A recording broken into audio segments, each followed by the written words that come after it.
guys ready? Yep.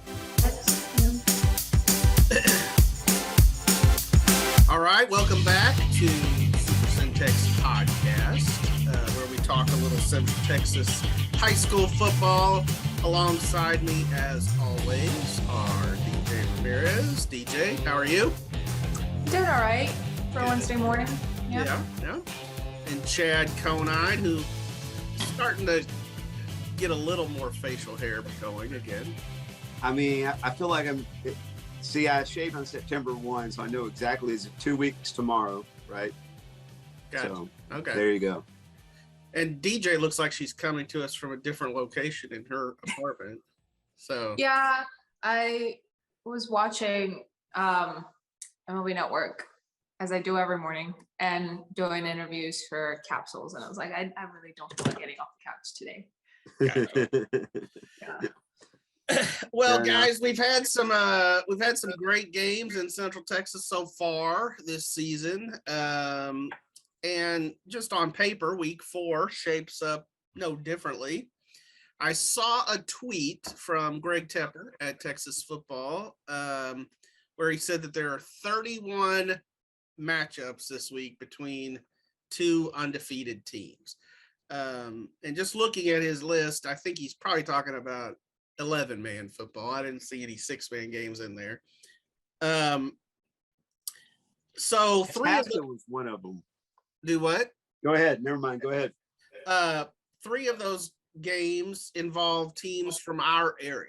So we've got number 10 Connally, and yes, the Cadets did finally crack the state rankings. And they're facing an old district rival in number 2 China Spring. Clearly our game of the week. That should be a fun one. And then we've got Bartlett traveling to Itasca. I think that's 2-0 versus 3-0. One of those teams hasn't played 3 games. And then 3-0 Blooming Grove facing 3-0 Wortham. So out of the 4 Central Texas teams in that mix, which are Connally, China Spring, Itasca, and Wortham, how many will still be undefeated going into next week? At least one. At least one. At least one. That is the way math works. Thank you. What do you think? I think at least 2. You Go say ahead, at least DJ. 2? Which 2? Yeah, Wortham for sure, I feel like has been doing super well. I mean, just looking off their numbers and the reports that we get. Obviously, I haven't gotten the chance to see them play, but I think they've got a pretty good shot of getting the win this week. I don't want to pick between China Spring and Connally. I don't. It's going to be a good game. Was the question how many or which ones? Well, I asked how many, and then I put both y'all on the spot, asking which ones too. How many did you say? I think probably 2 is a good. Okay, here's the thing about it. Itasca Bartlett is the least likely game on that to make that list.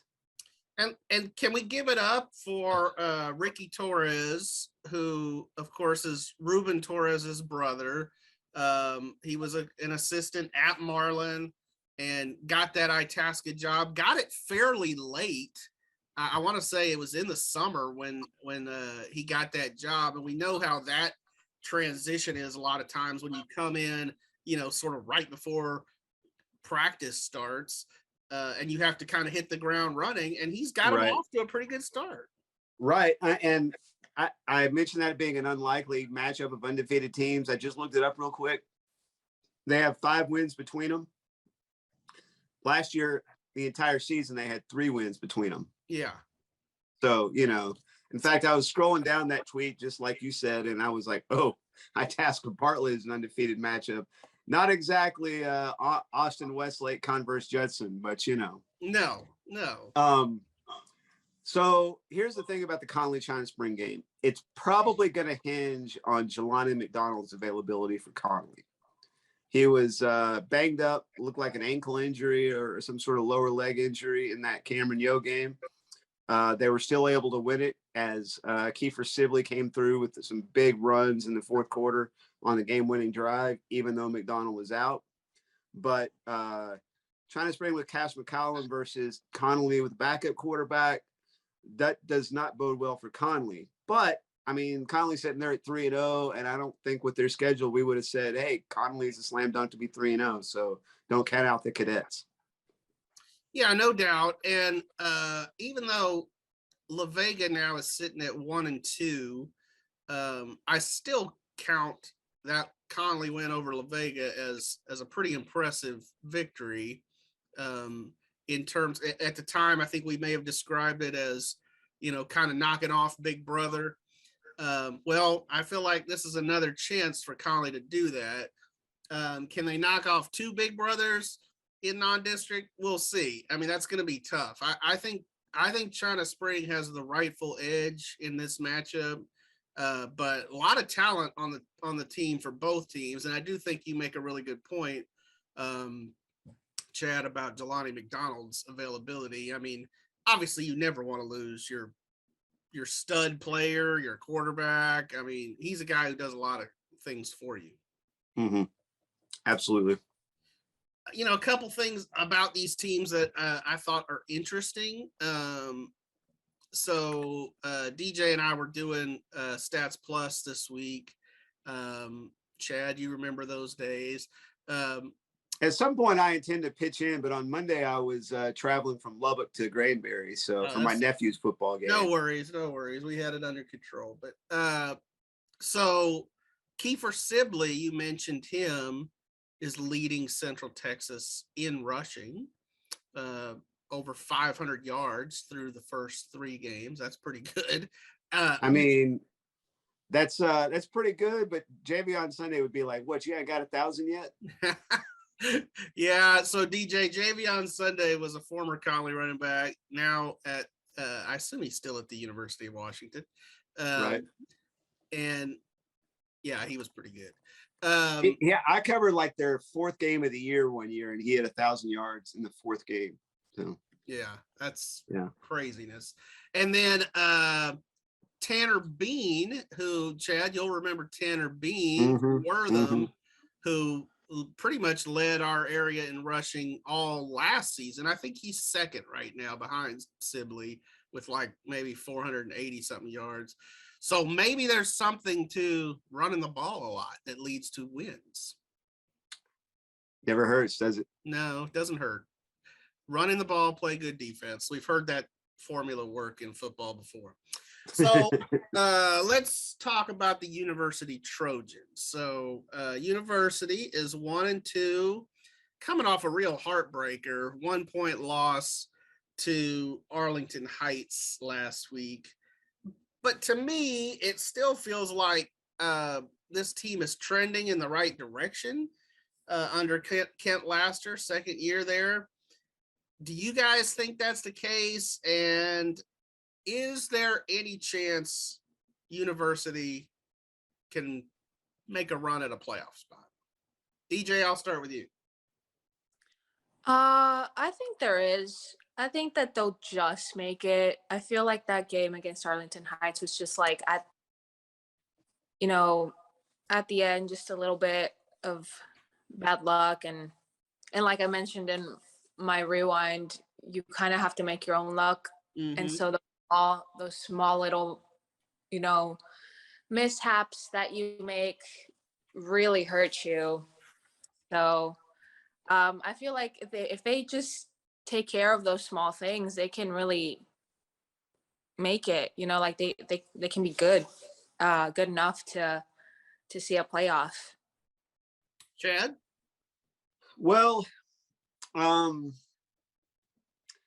losing that game the way they did is troubling for them because they had a 14-point lead and then they took the lead with like a minute, 13 seconds left. They had a lot of injuries on defense, guys that got banged up and had to come out of the game late in the game. So, depth is probably going to be a concern for them. And if depth is a concern in game 3, that in a 7-team district, that kind of makes it hard to persevere through that, and get to the end of the season with enough guys playing that know what they're doing to win key games.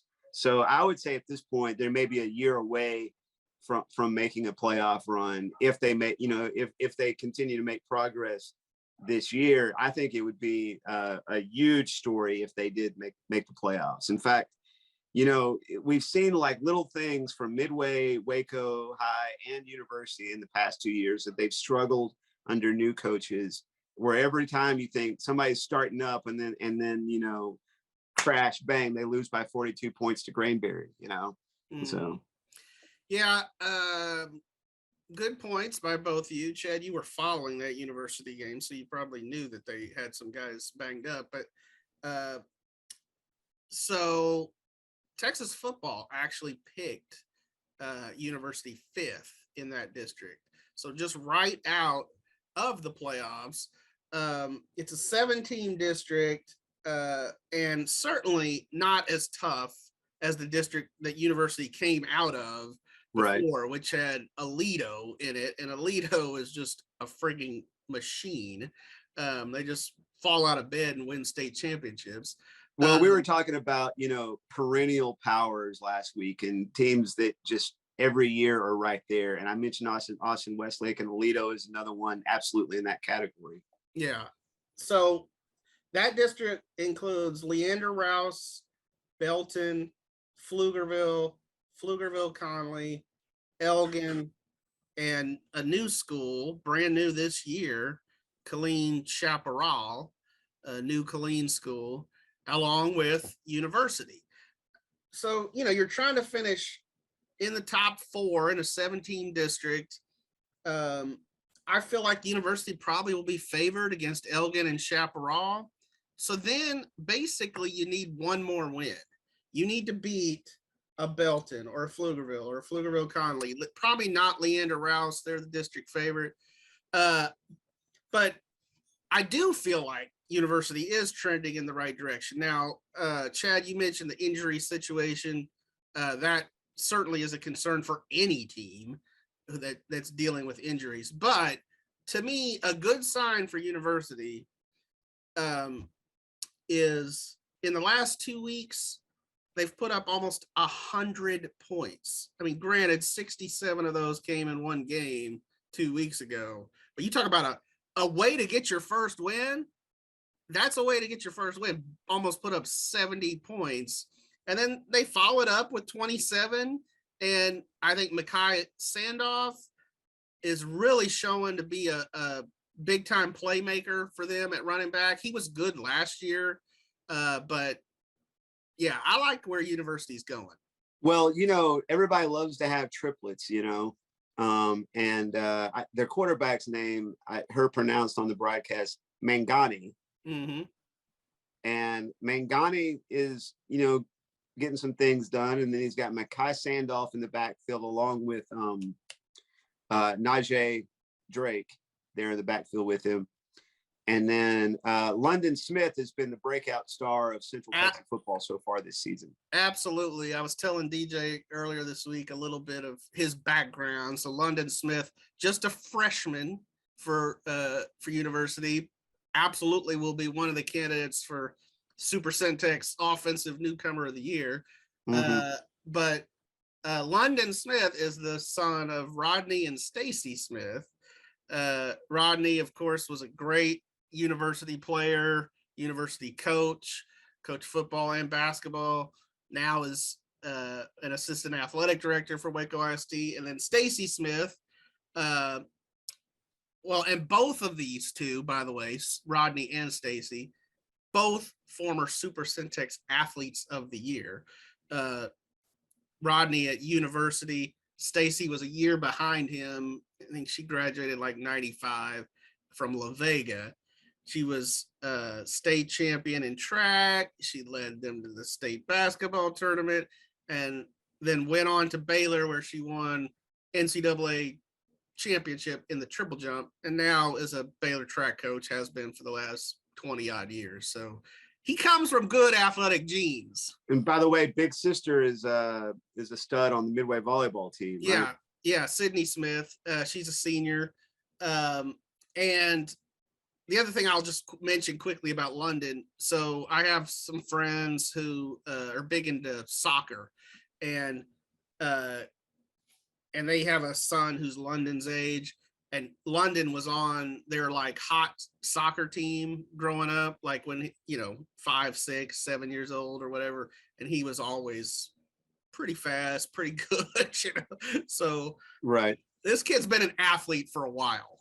I have to share that I was covering Midway volleyball one night against Lorena, and I look up in the stands on the visiting side, and there's not only the great Rodney Smith sitting there, but about 5 seats to his left is the great Tracy Saul. So yes, Tracy Saul's daughter is on Midway's volleyball team. Tracy was a tremendous Texas Tech football player.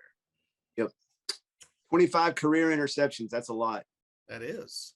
Yeah. So let's talk about Marlin. Marlin was one of the best stories of the year of 2021. Bulldogs went 11-4. They reached the state semifinals in Ruben Torres's first year. They won our Jinx Tucker Trophy. They won the Gordon Wood Award from the Texas High School Hall of Fame. Now the Bulldogs are sitting at 0-3. They have lost to Crockett, Mart, and Grosbeck. Certainly good teams, all of those. Every year there are a few teams that start out the year with, kind of they start slowly. They take a few lumps early on and then they turn it around. Does Marlin have that capability? What do y'all think? I'll let DJ go first. I think they do. Talking to Ruben Torres last week, I feel like they've definitely taken their lumps this season. They've definitely been up against some tough teams. I mean, I was just at Mart yesterday talking to Coach Hoffman, and it's been tough. I think they're really just trying to get back to what they were doing last season. I think right now they feel like they're doing a little too much. There's a little extra stuff that they don't need going on, and just in terms of like the football and trying to execute and getting back to what they were doing right last season. And I feel like they'll get there. And that's what non-district is for. You play tough teams and you figure out who you are.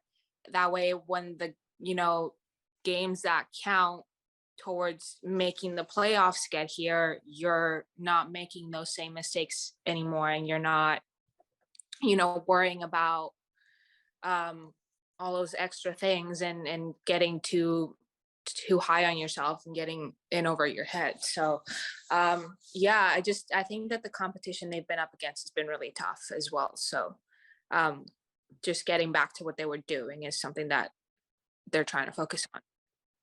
Yeah, that'll get them ready. It looks like, they probably played pretty good defense against a good offensive Grosbeck team last week. If that score that I'm looking at is right, 16-7, is that what you guys have? Mm-hmm. Yeah.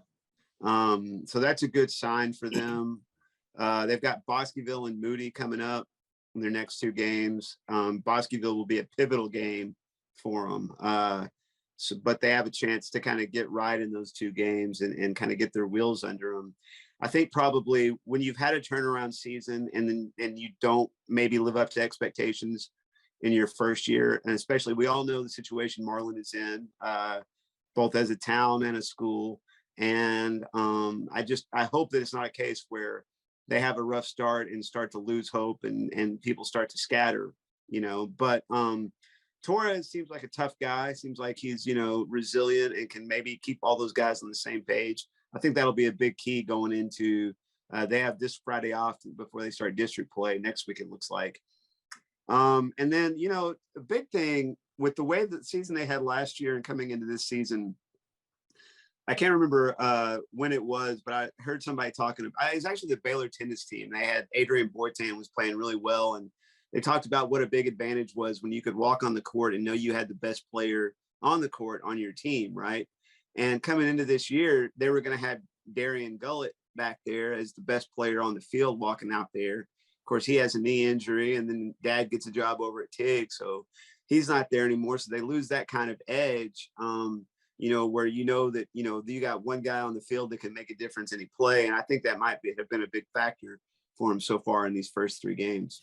Yeah, absolutely. Absolutely. Darian Gullett, Texas commit. I will just say this right now, when the Centex 25 comes out, which is our list of top recruits in Central Texas, a little different from the Super Centex team. He'll be the number 1 recruit. I'm actually going to do a story on him, just talking to him about the recruiting process. But I've already talked to his dad about that. Absolutely not having him. If they'd had Darian Gullett in these first 3 games, they would not be sitting here at 0-3. I know that for a fact.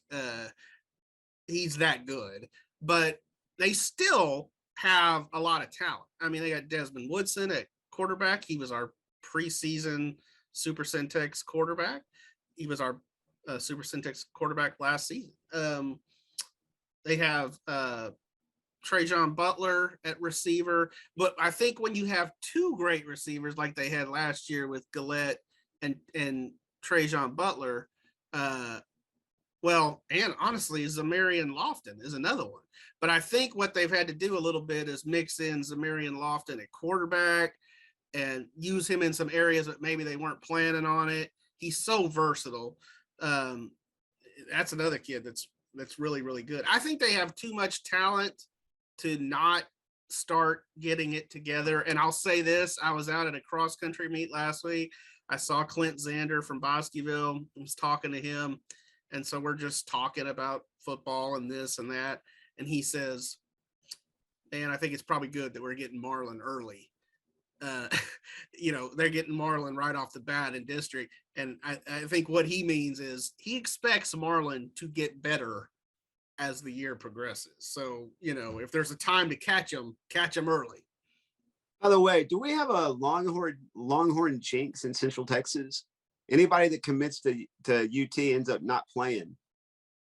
Last couple of years. That was the case. Jere Bledsoe last year. Yeah, it was the case last year. So the Darian Gullett this year. Yeah. Trey Wisner not playing. He's playing, but not in Central Texas. Okay. Well. This is just my opinion and not the opinion of the Tribune-Herald or the podcast, but committing to University of Texas is a bad idea. That sounds like a Texas Tech alum right there. And DJ as a Baylor alum's going, yeah, sure, that sounds good too. This is not an endorsement for the Red Raiders and the Bears here. All right. So several times on the podcast this year, I think we've referenced Friday Night Lights. I don't really know why that is, but it's been multiple podcasts. Let's keep the streak going. So Odessa Permian, obviously their mascot, they're the Permian Panthers. A couple weeks ago, it was the Midway Panthers versus the Permian Panthers. We hate when that happens, honestly, because it's just trickier to write. But everyone knows that they have an alternate nickname called they're the Mojo. I believe it came from like a song lyric in the 60s or something. So I'm actually a big fan of these like alternate mascots, alternate nicknames for teams and towns and stuff. And Central Texas actually has a few of these. So University, they're the Trojans, but they're also the U-Dogs. I don't know when that came about, but they've been the U-Dogs a long time. The la-vega Pirates, they call them the Modoc Pirates, which there's a whole story behind Modoc, and I don't remember all of it, but I've written about it before, or we have. And then West, of course, made some waves this year when they added the comma to their jerseys, which I thought was just absolutely freaking genius. West, Texas. So which of those do you guys like best? Is there any that I'm leaving out? I can't think of any that you're leaving out. The comma I feel like that one, I don't feel like it's as genius as you do. Oh, I love it. I'm just kind of, okay, I get it. That makes sense. But I mean, it's not hip and it's not intimidating. It's like the comma. Okay. Like I'm kind of against using punctuation as any kind of like aggressor or anything like that, you know? You're saying punctuation is not intimidating. No, it's not. What if they had gone with the exclamation point? DJ, save us. What do you say? I do like the comma. I do too. I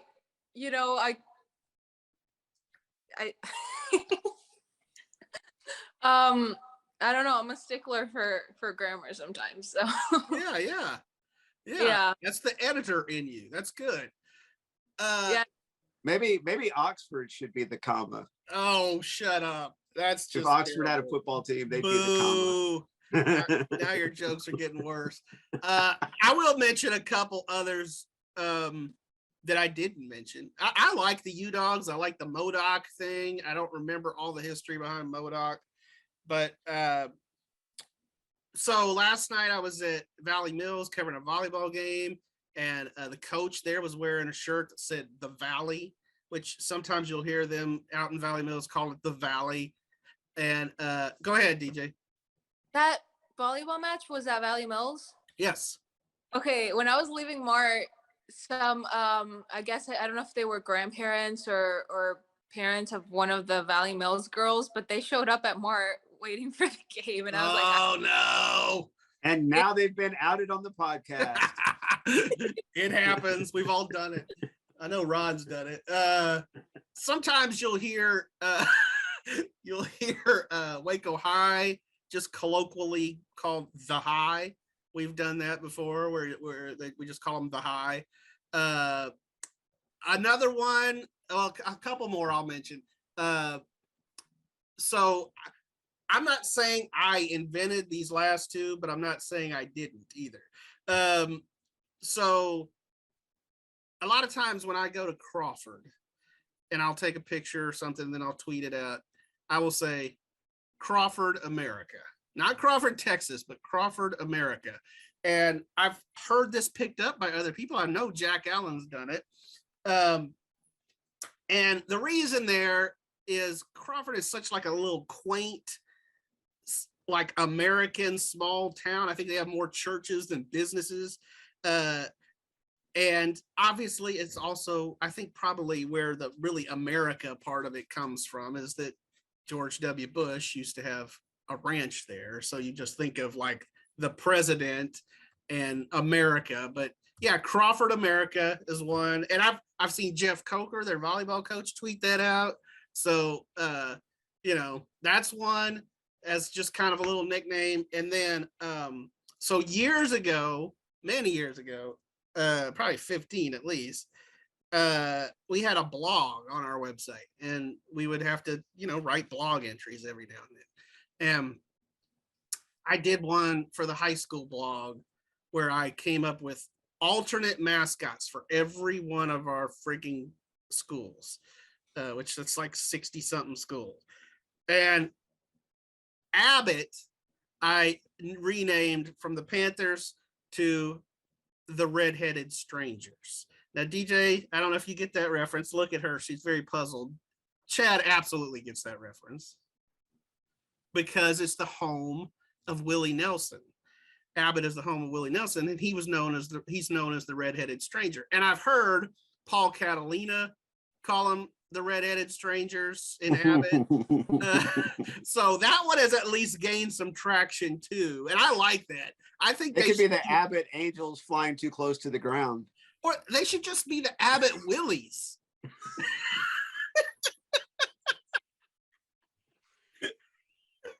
Okay. And now we're completely. Yeah, let's do that. Now we're completely off the rails. Oh crap!